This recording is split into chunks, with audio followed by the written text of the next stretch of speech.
જય જગન્નાથ।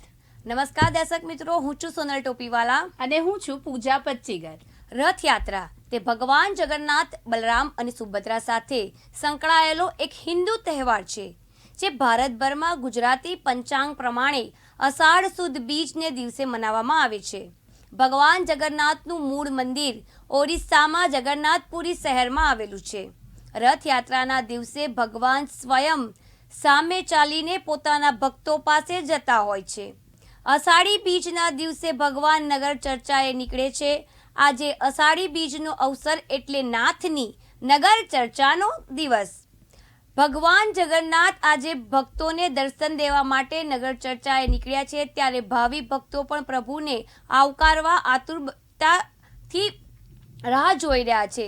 ત્યારે આખા ગુજરાતમાં ભગવાન જગન્નાથના ચર્ચા એ નગરે નીકળ્યા છે। જો અમદાવાદ જય જગન્નાથ, જય જગન્નાથ।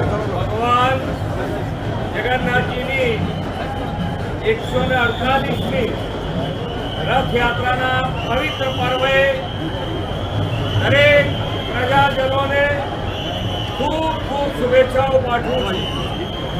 ભગવાન જગન્નાથ એ દરિદ્ર નારાયણ શ્રમિકોના આરાધ્ય દેવ પણ છે। આજે માન્ય વડાપ્રધાનશ્રીએ જે વિકસિત ભારતનો સંકલ્પ લીધો છે એ સંકલ્પ પૂરો કરવા માટે हम સૌ ગુજરાત વિકસિત ગુજરાતથી વિકસિત ભારત માટે આપણને સૌને ભગવાન જગન્નાથ ખૂબ શક્તિ આપે એવી ભગવાન જગન્નાથના ચરણોમાં પ્રાર્થના પણ કરી છે।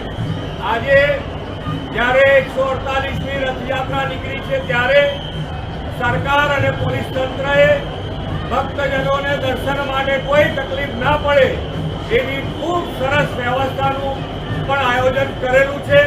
ખૂબ સારી રીતે ભગવાન જગન્નાથની યાત્રા એ કોમી એકલાસથી નીકળી છે અને ખૂબ સારી રીતે પૂર્ણ થશે।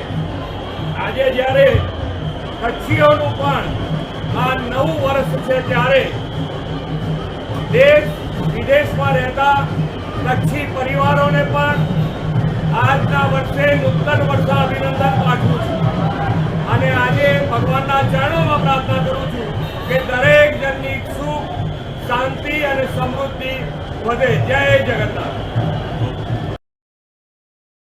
રથયાત્રાની રાજ્યના મુખ્યમંત્રી ભૂપેન્દ્ર પટેલે સતત ચોથી વખત પહિંદ વિધિ કરી રથ ખેંચી રથયાત્રાનો શુભારંભ કરાવ્યો હતો। વહેલી સવારે દેશના ગૃહમંત્રી અમિતભાઈ શાહ દ્વારા મંગળા આરતી કરવામાં આવી હતી।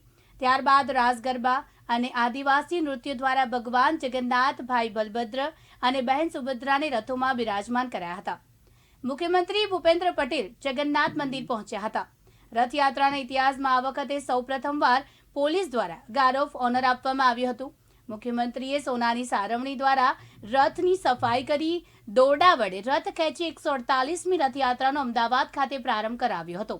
આ પ્રસંગે રાજ્ય ગૃહમંત્રી હર્ષ સંઘવી, ડીજીપી વિકાસ સહાય, શહેર પોલીસ કમિશનર જીએસ મલિક, મંત્રી જગદીશ પંચાલ, શહેર પ્રમુખ પ્રેરક શાહ, પાલડીના ધારાસભ્ય અમિત શાહ, શાહપુરના ધારાસભ્ય કૌશિક જૈન, મંદિરના મહંત, સાધુ સંતો સહિત નેતાઓ વગેરે ઉપસ્થિત રહ્યા હતા।